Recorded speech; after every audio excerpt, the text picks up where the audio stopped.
बहुत समय पहले राजगृह के आनंद नामक युवक का जीवन एक रहस्यमय बीमारी से अंधकारमय हो गया था। उसके माता पिता, मित्र और बड़े बड़े वैद्य सभी ने मिलकर हर संभव उपचार किया, लेकिन आनंद की हालत दिन ब दिन बिगड़ती गई। उसका शरीर कमजोर और मन अशांत हो गया था। उसका मन निराशा से भर गया और उसने जीवन से उम्मीदें छोड़ दी। फिर किसी ने उसे भगवान बुद्ध के बारे में बताया, जो उस समय गिद्धकूट पर्वत पर अपने शिष्यों के साथ ठहरे हुए थे।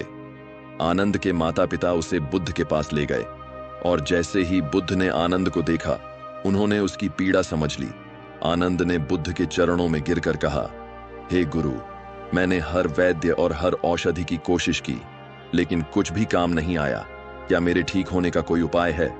बुद्ध ने शांत स्वर में कहा, आनंद, तुम्हारी बीमारी केवल शरीर की नहीं है, यह मन की अशांति का भी परिणाम है। जब तक मन अशांत रहेगा, शरीर ठीक नहीं हो सकता। मैं तुम्हें एक साधना सिखाऊंगा, आनापानसति, जो तुम्हारे श्वास पर आधारित है। यह विधि तुम्हारे मन और शरीर को संतुलित करके तुम्हारी बीमारी को ठीक कर सकती है। आनंद ने उत्सुकता से पूछा, गुरु, यह श्वास विधि कैसे काम करती है? बुद्ध ने मुस्कुराते हुए समझाया, श्वास ही जीवन का मूल आधार है। जब तुम अपने श्वास पर ध्यान केंद्रित करते हो, तो यह तुम्हारे शरीर और मन को गहरी शांति में ले जाता है। इसी शांति में ही उपचार की शक्ति छिपी है। आंखें बंद करो, ध्यान पूर्वक श्वास लो और श्वास को आते जाते देखो।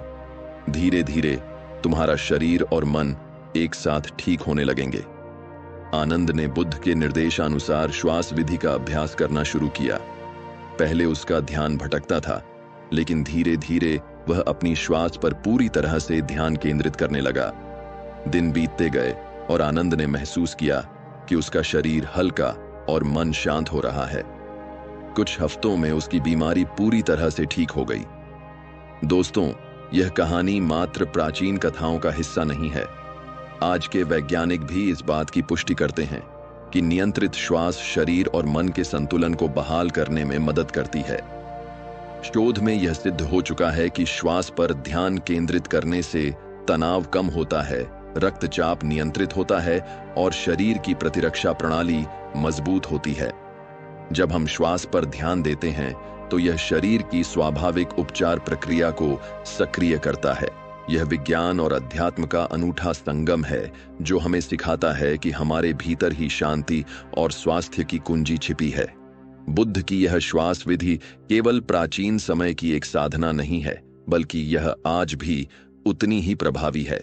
चाहे बीमारी शारीरिक हो या मानसिक, जब हम अपने मन को शांत और स्थिर रखते हैं, तो शरीर भी अपनी उपचार प्रक्रिया शुरू कर देता है। यह विधि जीवन का एक अनमोल उपहार है। अगर आपको यह कहानी प्रेरणादायक लगी हो, तो चैनल को सब्सक्राइब करें और अपनी राय जरूर साझा करें। धन्यवाद।